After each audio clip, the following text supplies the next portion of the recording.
Doon sa poso, pinagawa namin. Ano na yung At ano, working well. it's done. Okay. Dami na natutulungan. Oo, marami natulungan yon. At salamat din kay, oy, teka, hindi nga pala dapat banggitin, di ba? Yon, nag-sell sa akin ng, ng pera para dun sa poso. Ngayon, yun nga, naikwento ko sa inyo na nagkakakwentuhan din kami, yun namang ilaw nila sa gabi. Talagang cellphone lang ang ginagamit nila. Ngayon, napaisip na naman ako. Siyempre, kukonsulta ko na naman sa asawa ko. Ako, yung ilaw, ganito. Ako, bigyan natin ng ng solar light. Sabi naman to, o sige. Lagi lang siya o sige. O sige. O, yun. So, umorder kami, no? Umorder na kami. Yun lang, nakita nyo unboxing na kami, di ba? On the way, na-unbox na nga pala namin. On the way na, yun, on the process na naka-order kami, ganito. Merong nag-chat sa akin na taga-Pilipinas. Taga rito. Talagang ayaw pangalan, pero alam nyo, gustong-gusto kasi sinasabi yung mga pangalan nyo. Oo, pero dahil kasi, at saka kasi yung bang, transparency, gano'n na at least. Pero, gaya nga, i-summarize na lang natin para hindi masyadong humaba. I-summarize natin para, yun ka sinasabing, para klaro tayo. Kaya pera yun eh. Ayaw namin mapagbintangan. Ayoko. Nangulit na sila ng pera. Hindi po kami nangungulit. Okay, pwede akong sabihin ko sure. yung ano. Sure. So, di ba guys, ang poso, naglabas kami ng pera namin. Unexpectedly, may nag-message. Sabi niya, magbibigay ako. Ay, wag niyo lang sabihin ng pangalan ko. Galing naman yung Amerika. Sabi niya, nagbigay ng $100. Maraming salamat. You know who you are. So, alam mo kung sino tapos na yung poso, tapos na, kumbaga, it's working well, napapakinabangan na ng mga ilang pamilya doon sa lugar na yon. Tapos, excuse. Tapos may sumobra pang 2,000 pesos. Sabi ko, sementohan na yung perimeter, yung gilid. Yung kudrado, 6x6. Para na hindi nagpuputi. Hindi nagpuputi. Kasi nung unang pinakita sa amin yung video. Siyempre maputi. Dahil kasi doon pa lang sa paggawa nila, yung paghuhukay pa lang, naging putik na yun dahil kasi lumalabas ang tubig siyempre habang naghuhukay sila. Parang naghahanap sila ng mina ng tubig. So, yun isisimento yung natirang 2,000. Tapos, yun nga, napag-usapan na naman ng madilim dun sa kanila, pag mag-igib sila sa gabi, ganito, ganyan. Bumili kami ng solar na pinakita na namin sa isang video na unboxing of 10 solar street lights. Sabi ko, 10 lang, subukan muna natin gamit 10, sabi ko gano'n. Kasi napakalaking bagay, kasi sa amin dito may solar kami, ilan ang solar namin? 1, 2, 3, 4, 5. Isa dito malaki. Malaki din yun, malaki. Tapos medium size yung isa. Tatlo, 4, 5. So anyway, malaking bagay guys. Pag umuwi kami na ginabi na kami, yung madilim na, maliwanag ang bahay namin. Walang kuryente. E di, ang laking bagay nun sa kanila. So kaya nga bumili kami ng 10. Nakabili na kami ng 10. May nag-message na taga rito sa Pilipinas na magbibigay siya through GCash. Nagbigay siya ng 5,000. Ngayon, ang sabi ni Louie Boy,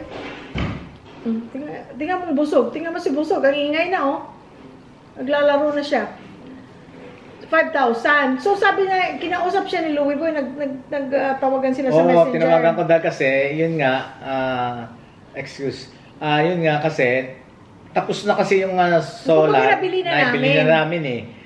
Ngayon, nakiusap ako kung pwede ka ako, i-divert na lang natin yung tulong mo. Kung pwede. Kaya niya tinanong kung okay lang. Kasi ayoko namang, gusto kong tumulong sa gano'n. Tapos, baka gusto niya talaga yung solar.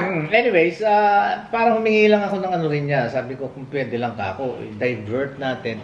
Kasi meron siya third project. Which hindi pa namin sinasabi yan. Wala pa. Or ewan ko na-mention namin, pero nothing was final about it. Nothing. At saka everything going smooth. Very smooth talaga ang everything. At saka guys, we want it clear na itong si Ramon at si Jerry hindi nanghingi. Walang nanghingi sa kanila, kusa namin itong binigay. So ngayon, itong nagbigay, ayaw niya rin pa sabi pangalan niya, nagbigay siya ng 5,000 sa GCash. Na sabi nga niya, idagdag niyo sa solar, pero sabi niya, trial pa nga lang itong 10, kaya ayaw niyang bumili ng another, gusto niya bumili ng another 5, kung ano mapagkasya ng 5,000. More solar. Sabi niya, meron naman ng 10, yun na lang muna. Pero, kinausap niya sa phone, na sabi niya, kasi syempre, nagbigay ang tao para sa solar, tapos, syempre, ang expectation niya, nakita niya na yung 10 na bili namin. Syempre, expectation niya na we will buy. Kinausap ni Louie Boy, guys, para nag-usap kami, nag-chat kami. Nag-chat, tapos nag-usap on the phone. So, in-explain niya, ito ang third project ni Louie Boy. Kasi doon meron silang maliit na simbahan. Sa probinsya, doon sa Tarlac, maliit na simbahan na parang kailangan nila ng roof na extension sa front. We don't know, kasi hindi pa nga namin nakikita. We don't know kung dahil maliit masyado, kaya naglalagay sila minsan ng tolda or... Parang ganito explanation, excuse me ga. Parang pinto, let's say pinto. Tapos may maliit lang na bubong na ganun. Ngayon, pagka siguro may misa, maraming tao, o nasa araw labas, ng linggo, yung iba nasa labas. Ngayon, pagka maaraw, yung tao nasa labas, syempre, under the sun, naiinitan. Kung maulan. Ngayon, pag ulan naman, syempre, maulan na, maambunan. So, sabing ganon, meron namang nagsusulisit na sila, sila doon, sila. Nag-ano na sila sa baryo o kung ano man yun, no. Meron na rin silang nasulisit na pera. Di pinakikinggan ko lang. Ayun, tapos, nabanggit ngayon na ganon nga sa sitwasyon. Ako, umuulan, basa, ganito, pag-araw, ganito. Susulisit, okay. Kako, pwedeng pakialam nyo, alamin nyo kung, let's say, magkano estimate. May estimate na, sabing ganon. Kaya lang, hindi namin dala o kung magkano. Kako, kung pwedeng pakibigay nyo sa akin, kako. Tapos, pakibigay nyo rin sa akin, kako, yung nasulisit na, yung pera na nilang nakalap. Para at least alam ko kung magkano. Tapos, syempre, bibilangin ko yung pera ko, kung kakasya, yung kakayanin ba, yung ganon. Kung hindi, pwede ko sabihin na, mag-antay muna tayo ng time. Total, nag-aantay rin lamang kayo. Let's wait for another time, di ba? O sige, sabi ng ganon. Kaya yun ang niya, yun ang nasabi ko, wala naman tayong pera. Sabi ko, I hope hindi ka nag-promise dun dahil kasi, hindi ka nag-promise, right? Kasi sabi ko, nagbigay tayo ng poso, although binigay tayo ng $100, tapos yung solar, nabili na natin. Ngayon, okay na yun. Sabi ko, ayoko silang mag-expect na hindi naman natin kaya. Kasi wala naman tayong, wala naman tayong balon ng pera. Wala naman kaming poso na pag ginanon mo, may lumalabas na pera. Yun nga, di ba guys, ang sabi namin na ang ginamit ng pera ay ang sobra na binigay sa amin ng mga bata. Ng anak namin. Okay, ngayon, so, sa isip niya or sa aming pag-uusap, yun ang number 3 na project, yung bubong ng simbahan, na extension ng bubong. Para at least lang, may idea lang ako kung magkano estimate, kung magkano na ang itutulong namin, koleksyon, kung magkano pa may dadagdag namin, yung mga ganon. Ngayon, yung kausap ko. So, kinausap niya, sabi niya, inabili naman na ang solar, kung okay sa'yo, meron akong project number 3. Sabi ko, gawin muna nating experiment itong yung solar, wag na munang dagdagan ang solar. 10 solar na nabili namin, yun muna experiment muna. Yun nga ang gusto niya sana na solar. So, hindi namin pwedeng, may solar na ibigay natin doon para sa simbahan, hindi natin alam. Kung okay sa kanya yun, pera niya yun, di ba? Baka magalit. So, kinausap niya. Hindi naman magagalit, pero baka hindi ako, hindi conforme. ako, or baka hindi ako reliyosong tao, ayaw ko sa church. Baka hindi natin alam yun. Kasi ang ipinaan nyo lang, yung pailaw ang gusto niya. So, nung kinausap niya, guys, ito ngayon ang blessing. Nung kinausap niya, nag-usap sila, okay daw, na gamitin daw dun sa pangangailangan sa roof. Ay, teka muna. Before that, nung umaga, dumating si Jerry at saka si Ramon. Dala yung Estimate. presyo ng estimate ng mga parts na bibilin. Semento, kahoy, pako, kung ano-ano, ganong, ganito. Tsaka, kung magano nandun ang presyo. Oh, okay, tuloy mo. Magkano ba yan? 21,000? 2660. 26,060 pesos. Ang estimate. Meron na silang nakalap na konti, pero hindi natin alam kung exactly how much. Pero it's not enough kasi kaya nga hindi pa nila mapagawa. So ngayon, yung 5,000 na sa GCash, yung kinausap niya, oh sige, okay, kung hindi solar, kung okay na yung solar for now, oh sige, pwede okay dun sa simbahan. Lalo pa, ayun ang salita niya, lalo pa niya sa simbahan, ayun. Eto ngayon guys, ang blessing upon blessing. Nung nalaman niya sa simbahan, nag-GCash ulit guys, kinabukasan. Hindi namin alam, that night. That night, oo. Kagabi Ay, maga pala, nung pinadala yata yung kagabi natin kausap, kagabi rin siya nag-GCash. Kailan yung 5,000? I know. Yung 5,000 That's what I'm saying. The day before, 5,000. Nung nag-usap sila na nalaman niya na para sa simbahan. Nung kagabi. Kagabi. The day after na nagpadala siya ng 5,000, nag-usap sila, guys, nag-GCash ulit, nag-gano ang phone ko. Meron siya, nagpadala na naman ng 7,000 pesos. Kanya, galing doon sa tao na yon, alam mo kung sino ka, maraming salamat. 12,000 ang pinadala niya.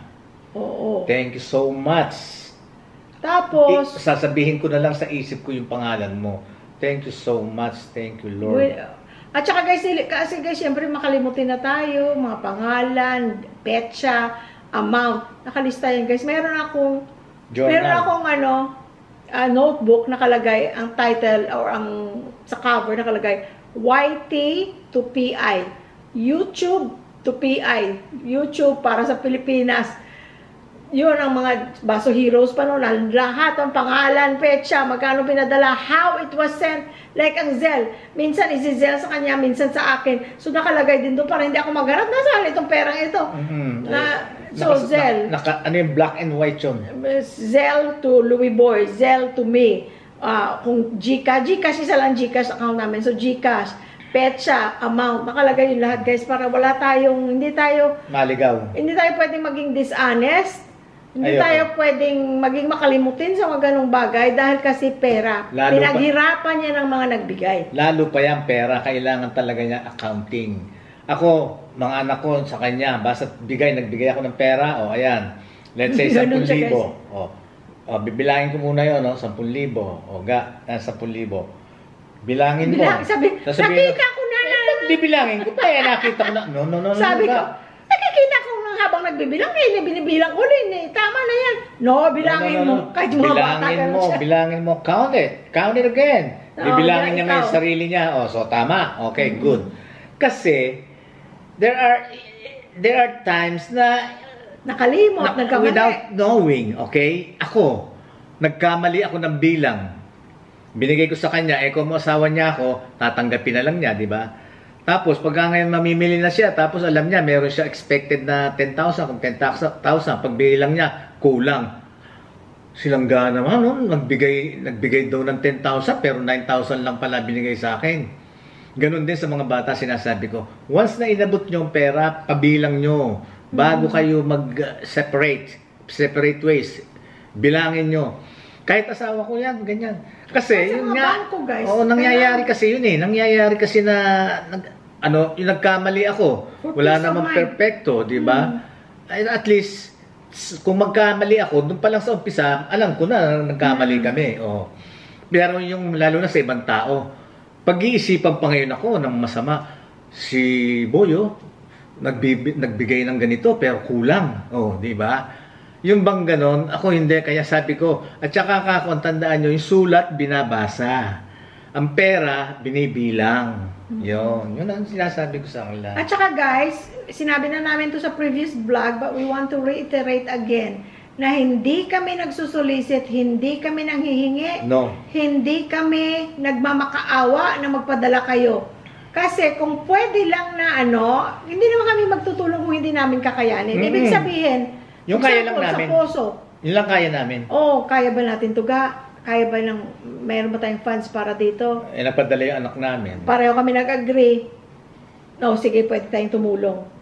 Di ba Yun, guys, kinuwento namin sa inyo, andun na, wala kaming, ninyo kami narinig na, oh, ganito, ganito. Wala. Pinakita namin sa inyo video, mayroon na ang ginagawa na poso, ganyan-ganyan. Hanggang sa, siyempre, may mga taong willing and able. Kasi hindi lang willingness, minsan Yes. willing ka pero hindi ka able. Able. Marami kang gastusin, marami kang ginagawa rin sa bahay mo, sa pamilya mo.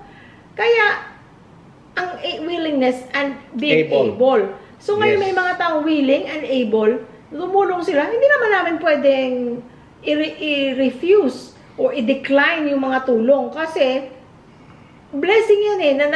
At saka hindi naman para sa amin yan, oh, Louie Boy, Jerlyn ha, o ito, oh, pumunta kayo sa mall, mag-happy-happy kayo, mag-shopping. Hindi naman para sa amin yan eh. Yes. Para yun sa ibang tao. Oh, wait. Pero alam mo, meron din tao. I mean, nandito na rin lang. Si Si baby. Oh, di ba? Oh, si baby. Yun naman. Kaya lang, nag-worry kami guys. We don't know how to communicate with her. Wala siya. Last time namin, nasa hospital siya. Tapos nakalabas, pero habang nag-FaceTime kami, hinihingal siya.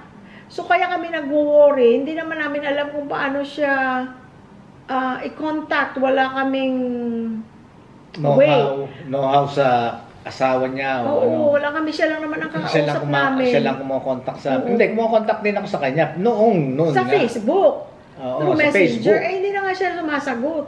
Ang nakakaano nga, kasi ang last namin, she was not, in the best of health. Kaya nga, worried ako. So, pero yun yung sinasabing na yun talaga si baby nagbigay. Nung sa Baso Heroes pa yun, nagbigay siya para sa Baso Heroes. Pero sabi niya, nagbigay siya para sa amin. Amin. Hindi ito para sa Baso Heroes. Hindi para sa kanino yan. Sa inyong dalawa. Magano kayo, lumabas kayo. You eat out, enjoy yourself.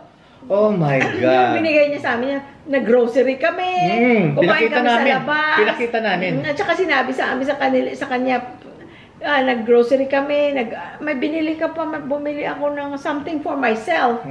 Tapos ikaw rin. Tama. Pinakita namin. Ito, binili ko para sa akin kay Jerlyn. Oo, hindi lang grocery, parang para sa akin. Nakalimutan ko kung blouse or something. May Blouse, sa SM. Bumili ako ng blouse. Sa SM lang naman. Sa SM natin binili yun. Ako naman, yung bang sando na... Sando style na malapad dito. Sa rin yun, sa SM din. Tapos bumili ka yata din ng yung sleeves mo para sa Ayan, tama, sleeve para sa pag nagmumotor ako o bike. Yung sleeves lang na. Pinakita namin sa kanya. So yun, talagang specific niyan. Don't use this for anybody. This is just for both of you. Di syempre pinasalamatan namin yung blessing. Pero guys, itong mga projects na to, at saka yung bakit Tarlac, hindi naman kami namili guys kung saan. Hindi nga kami namili. Di ba lagi niya sinasabi, balang araw gusto ko yung may matulungan. Sabi ko pa sa kanya, ang mga ganong sitwasyon, lalapit yan sa'yo kung anong ang ibibigay sa'yo ng Diyos, nakakayanan natin tutulungan. Kasi hindi naman tayo bilyonaryo na maglalakad ka dyan sa labas para, sino ang kailangan ng pera? Sino kailangan ng tulong? Kailangan ng tulong. Sabi ko, kusang dadating yan. Tingnan mo naman, si Ramon at si Jerry, naging kaibigan namin, yung nag-work dyan sa bahay sa kabila. Excuse me, guys. Tapos, yun, napag-usapan. So, at saka yung poso nga, hindi nga yun para sa kanila. Kasi sila may poso na. Merong part ng community nila, ng purok nila, na malayo ang poso sa mga taong yun. Natatawid pa sila para lang may umigib. Kaya, sila ang pumili ng lugar kung saan, hindi yun sa kanilang bahay, hindi. Nasa para sa ilang pamilyang, kung sino man ang makakapunta doon sa poso na yun, makikinabang. Hanggang solar light. Pero hindi pa guys, ang solar light nandito pa. Sa Wednesday, kung hindi uulan, kasi may bagyo na namang dadating, kung hindi uulan, yun, dadalhin na namin. Pero pumunta na dito si Ramon at si Jerry, nakita na nila yung solar light. Pero dadalhin namin sa Wednesday, kasi nagmumotor lang sila guys eh. Kaya hindi nila pwedeng dalhin doon kasi mabigat yung box. Kaya nagmumotor lang sila. So, kaming nagdadala sa Wednesday. So, pero sila ang kakabit. Ikakabit nila silang gagawa ng mga kawayan, kahit kawayan lang na poste, pero may ilaw. At least yun, walang kuryente, walang maintenance. Basically, ang sun lang ang ano, di ba? Tapos, yun nga, yung sa simbahan. Sabi ko, di ba, hindi na, siya Katoliko. Catholic ba yun na church? Yes. Catholic na church. Ako, I'm Seventh-day Adventist. Pero, ang religion is not gonna save you, you know? The grace of God will save us. So, Yes. hindi ako pwedeng magsabi na, ay, ayoko tumulong. Hindi naman ako Katoliko. Simbahan ng Katoliko. No, I won't do that. I won't say that. I will never think of that na ganyan. Kasi, hindi ako pwedeng mag-judge. Ang relationship ng tao is between you, yourself, and God. Diba?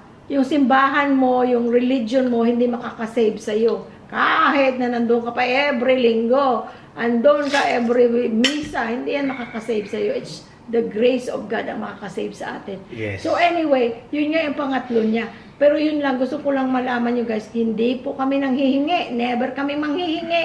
Never kami nanghingi. Never kami magsusulisit na sabihin na, uy, meron kaming project, baka gusto nyo tumulong. No. Yun ang pinag-usapan namin. No. Our YouTube is not about that. We just include us. Ang YouTube namin is more about just our life being in the Philippines now after decades sa Amerika na nandito na kami, retired na kami. Yun ang buod ng aming YouTube. Yes. Pero kung anong buhay namin, kagaya niyan, dumating sa buhay namin na nagkaroon kami ng opportunity na tumulong, include namin sa kwentuhan. Diba? Include namin sa kwentuhan sa inyo, pero hindi para humingi. No. At saka, and don't feel guilty, guys. Don't feel guilty na sabi, ay sana gusto ko rin tumulong, kaya lang marami rin akong gastusin. Don't feel guilty, guys. Hindi ganon, hindi ganon. You know, the fact na nanonood kayo sa YouTube namin, the fact na nag-push kayo ng like, and then nag-subscribe, yun ang, kasi ang laking tulong. Ang laking tulong nun. At saka ang pagtulong, hindi naman lang monetary. Yung prayers nyo na lang, guys. Ang laking bagay. Ang laking bagay, di ba? Yung prayers natin para sa isa't isa is big. Yun ang tulong. Hindi lang monetary. Eto ngayon, guys, i-add natin bago tayo mag-close. Napakahaba na naman. Today. Teka muna. Katulad kasi nung nangyari din sa Basuhero. Nung ikinuwento lang namin niya about the basurero, pero kung tawagin namin Basuheroes, like ang dami talagang tumulong noon. Talagang ang dami. Ngayon, ang hirap nga nun, talagang kailangan. Gusto ko kasi every single penny talagang ma-accounting. Hindi penny, centavo. Ay, centavo. Sorry. Sorry. Every centavo. Every centavo, gusto ko malaman kung nagpadala, nagbigay. Kasi that time naman din, merong mga gusto, sinasabi rin ng pangalan, meron ding ayaw. Or kasi yung iba kasi mga grupo, mga asosasyon, mga group sa Facebook. Ayun. Maraming tumulong nun. Pero hindi kami nag-solicit, hindi kami... Pero hindi namin inayawan yung mga nagbigay. Para namang sino naman kami para umayaw sa grasya. Hindi, tsaka alam niyo. Hindi naman para yun sa amin eh. Para yun sa... At saka nung nandun pa kami, nung nasa YouTube na kami, hindi pa kami kumikita. Ibig sabihin, wala pa.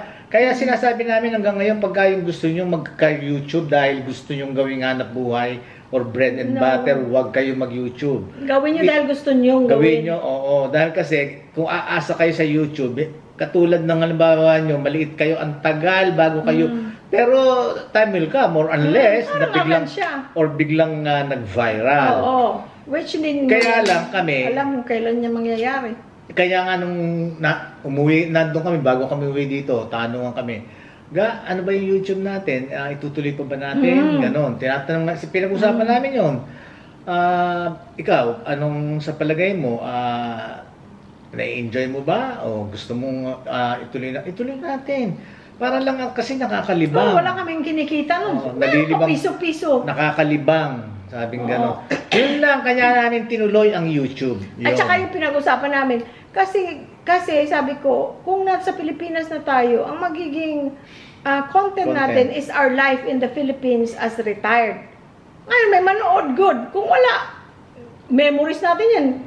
Pwede nating balik-balikan na, na tumatanda tayo, nasa nasa YouTube, balikan natin ang mga experiences natin doon. Hindi katulad nung araw, nagagamit ka ng camera, tapos i-album mo yung mga Oo, picture. boy, ngayon, yun nandyan ang na mga sa... memories, nandoon. Ngayon, Andyan just sa sa YouTube, YouTube. pagka gusto namin balikan nung araw yung... minsan binabalik-balikan namin. Pagka yun ba mo, gumanon ako, langga. Gusto kong mapanood o marinig yung nung araw na ako... Nung makisig pa ako. Noong ako ay sumayaw ng Totoy Bibo. Ang gagawin niya ngayon, mas matanda ako sa kanya eh. Eto, boy. Hindi ko siya tinatawag ng boy. Eto, langga. Sige, pakikinggan ko ngayon. Yun ang mga memories, di ba? Diba? So, kaya rin ginusto namin, tinuloy rin namin. Yun. At saka, nalilibang kami. pinag-usapan din namin na kung ang buhay natin retired life, kasi more on cooking kami dati, travel, cooking, more on cooking. Hindi kami nagde-daily vlogs noon. Once a week, minsan once in 2 weeks kami makapag-load. So pinag-usapan din namin, ngayon kung nandun tayo sa Pilipinas, pwede na tayo mag-daily vlogs kasi wala tayong ginagawa eh. Ini-enjoy natin pa rin yung pag-YouTube. O di pwede natin gawin everyday, you know, when we can. If we can. Tapos, tsaka yung buhay lang natin, i-vlog natin. Gano'n. Yan, katulad nga nito. Kumakain kaming dalawa lang. So might as well, yan, i-vlog namin. Tapos, pero marami naman, thank you so much sa inyo at talaga namang nagugustuhan nyo na sumasabay pa kayo sa kainan namin, sa pagkain namin. Thank you so much. Thank you so much. Tapos yun nga sinasabi din namin na pagka ganyang mag-daily vlogs na tayo, may expose ang buhay natin. Which wala naman tayong tinatago. Kung ano lang naman ang natural. If you notice, we always wear the same stuff kasi pambahay lang. Kasi hindi kami nagbibihis na, uy, mag-makeup tayo at mag-polo shirt ka dyan, ako magba-blouse na maganda. If you nakita nyo, mga pambahay lang suot namin kasi kung ano lang ang regular naming buhay. Tapos alam namin na when we do this, we expose ourselves sa mga posibilidad na may magka-comment na hindi maganda kasi expose mo ang buhay mo, mababash ka. Anak, wala na battery. Pangalawang battery na to. Magbababay na kaya tayo. Teka man, palit mo. Wala nang battery. Patay na rin yun eh. Hindi mo chinarge pa? Hindi, pakicharge.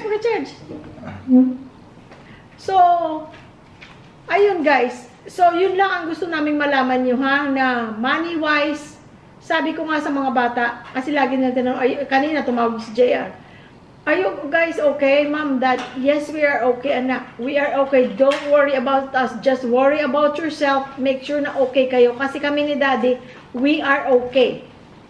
Kami ni daddy nakakain ng gusto namin kainin, ang aming utilities na kakaya naming bayaran. That's good, sabi ni JR. Si J. Angel tulog na kasi si JR galing sa Halloween party, alas 2 na ng madaling araw nung umuwi. Si Angel, si J. Lilia tulog na, hindi sila pumunta. They have the same friends, pero si Lilia, si Chris, they opted to not go to the party. So, si JR gising na gising, alam niya araw dito, alas 5 dito ng hapon, tumawag. Kaya sabi ko, don't worry about us. Sabi ko, in fact, nakakatulong pa kami. Kasi, yung mga blessings na dumadating, na i-share namin pa kung anong meron na kahit konti na i-share namin. Oh, that's good, ma'am, that's good. Kaya kami, guys, hindi po kami nanghihingi, ha? Naku! Baka tataas ang blood pressure ko pag may narinig ako dyan na na mangbabash na nanghihingi kami. Kasi no way, Jose. Hindi kami pwedeng manghingi. Manghingi ako sa kapatid ko. Hello, Jing. Hello, Dai Ferolin. Hello, Bon. Julie. Hindi ako kami manghingi. Hindi namin gagamitin ang YouTube manghingi. No. Pero at the same time, yung mga dumadating, hindi mo pwedeng tanggihan yun kasi nga, kumbaga, pinadaan lang yan sa'yo. You're just an instrument. Kumbaga, ito, Tarlac, for example, kung Pampanga, kung ano man yan, itong tutulungan, pinadaan, dito ang tutulong, pinadaan lang yan sa amin. Alangan mo naman tanggihan, ayoko humawak ng pera mo, hindi naman para sa akin yan. Hindi ka naman pwedeng magganon. So, kailangan mo tanggapin. With wholeheartedly, pasalamatan mo. Kasi nga, instrument ka lang, pinadaan lang naman yun sa'yo eh. Tsaka nakita nyo, sinasabi ko, pag mayroong sinasabi sa akin na gustong tumulong, as much as possible, sinasabi ko, salamat, thank you. Yung blessing, another blessing today, may nag-message ako sa inyo, ewan ko kung natanggap nyo sa kasi hindi naman friends sa Facebook. So sabi ko, well, tahanapin nga namin yung message. Tapos sabi ko, message ka dito sa Facebook ko just in case para maabangan ko rin. Hindi, teka muna. Before, nag-message sa akin yun. So, sa ano ko ba? Sa prayer ko at saka yung daily prayer ko sa umaga. Yung ano lang naman photos at saka may konting quote. Diba, daily prayer ko, ipinopost ko yun everyday. Ngayon, nag-message doon na nag-comment sa Facebook. Nag-comment sa Facebook yun. Kasi public ang Facebook. Oo, na kung pwede, yun nga, mag-reply ako, ganito, ganito. Sinagot ko naman, nag-reply ako. Tapos, yun, sinabi na niya ng ganito, na gusto raw niyang, gusto niyang tumulong. Gabi na dun, guys. 1 a.m. na. Tuloy mo. 1 a.m. na doon guys, sabi niya, tumawag, nagkausap pa sila. Sabi niya, excited daw siyang makatulong. Tumawag, tapos nag-usap sila. Excited daw siya guys na matumulong. Alauna na doon ng madaling araw. Meron pa siyang appointment bukas. Kaya kailangan niya na matulog. Pero sabi namin, bukas na lang, sige na matulog ka na. Ay hindi, sabi niya, excited ako. So yun nga guys, nagkwentuhan sila. Tapos sabi niya, sige bukas, magpapadala ako. Sabi namin, wag na, bukas na yun, wag mo na isipin yung matulog ka na kasi may appointment pa siya the next day, alauna na nga ng madaling araw. Ay, kung maya-maya guys, notification, nag-Zelle siya guys, $200. Hindi namin muna sasabihin ang pangalan niya, dahil kasi nakalimutan namin tanungin kung okay bang sabihin ang pangalan niya. Ngayon, hindi naman namin ma-message o matawagan ulit kasi by the time siguro mag-aalas 2 na ng madaling araw, magigising na naman siya. Kaya hindi naman namin muna i-mention ang pangalan niya. But she sent $200 sa Zelle. Yung Zelle parang GCash dito sa atin sa Pilipinas. Yun ang mga blessing na sinasabi ko. $200. Isipin mo yun? Hindi natin alam kung sino ang tutulong, sino gustong tumulong. Only God knows. Teka, nag-uusap kayo, nasabi mo na kasi nga hindi pa nga alam na ng lahat, di ba, na yung project number 3 niya, yung bubong. Yun, sinabi ko sa kanya. Mo na, tsaka, kung pwede ka ako, i-divert na natin. Kasi poso, solar lights, done, sabi ko. I-divert na lang natin dito. Pinaliwanag ko sa kanya. Tapos doon siya nagpadala $200. Tapos sabi namin, wag mo na isipin nyo, magpahinga ka na, ganito, matulog ka na. Sige, bukas na lang. Sabi ko, sige, good night na. Kaya maya, biglang tinawag ako nito, nagpadala uli si hindi ko nasabi pangalan. Nagpadalaan niya ngayon, hindi raw siya, paano sabi? Hindi siya excited siyang makatulong. Yun, kaya siguro hindi siya makatulog. Hindi niya rin inantay ang umaga. Nagpadala siya kasi hiningin naman na niya kaagad yung sa Zelle. So alam niya na yung details. Pero sinabi niya, bukas na Pero bukas na, bago siya pumunta doon ng appointment. Sabi naman, huwag na, don't even worry about that right now. Matulog ka na. Ay, nagpadala pa rin, hindi daw siya siguro mapakali. Kasi excited niya siya makatulong. Kaya, God bless you. We're praying for you. Hindi na natin muna yung sabihin ang pangalan mo. Kasi hindi namin alam if it's okay. But we're praying for you. Doon sa upcoming surgery mo. At saka kung ano man ang nararamdaman mo. Okay? So guys, hindi na tayo, mamamatay na naman ang battery. Anytime. So, ano na? Masyadong mahaba na, Mamamatay na ito. Pangalawang battery. Unang-una sa Panginoon Diyos. Dear Lord, sa pagkakataon pong ito, hinihingi po namin ng pasalamat. Pasalamat po na nanggagaling sa aming puso. Na kami po ay nakakatulong sa ibang tao. Kung kami po ang talagang ginagawa niyong kasangkapan para makarating ang tulong niyo sa mga nangangailangan, buong puso po na aming tinatanggap. At ganoon din po, Panginoon, na pinagpapasalamat namin na bigyan niyo pa po kami ng biyaya para po tuloy-tuloy ang aming pagtulong sa kapwa. Ganoon din po, Panginoon, sana po yung pong mga may karamdaman, ipuin niyo po sila ng inyong mapagpagaling na kamay. At nang sa ganun po ay maalis ang kanilang nararamdaman, sakit, o kung anumang malubhang karamdaman mayroon sila. Pagalingin niyo po sila, Panginoon. touch them with your healing hands. Thank you, Lord, for everything. Gabayan niyo po kaming lahat, patnubayan niyo po kami, at lalong-lalo na po ang aming bansa na Pilipinas, ganun din po ang ibang bansa. Patnubayan niyo po kami lahat na naninirahan sa mundo. Sa inyo po kami nananalangin sapagkat alam namin na kayo po ang magliligtas sa amin. Panginoon, ganun din po ang aming pasasalamat at sa pagkakataon na ito na kami muling magkasama-sama ng aming mga kapatid, mga kaibigan, mga viewers at mga subscribers. At ganun din po, Panginoon, wala po kaming hihilingin sa inyo kung hindi ang patawad, na kung kami man po ay nakakapag-isip ng hindi nararapat o nakakagawa ng hindi po namin alam na makakasama, hinihingi po namin ang tawad. Kaya Panginoon, lahat po ng may karamdaman, inyo pong hawakan niyo po ng inyong mapagpagaling ng kamay, na palad, para na sa ganun po ay maiwasan po ang kanilang mga pananakit ng katawan. Ganun din po, Panginoon, maraming salamat sa lahat po ng mga dumarating na biyaya po sa amin. At sana po patuloy niyo po kaming biyayaan at nasa ganun makatulong po tayo, makataus puso po tayo makatulong sa iba. Hinihiling po namin ang inyong patawad. Maraming salamat po, Panginoon. In Jesus' name we pray. Amen. Ayun. Tapos, wala na kaming masasabing iba kung hindi, we love you all! Bye-bye!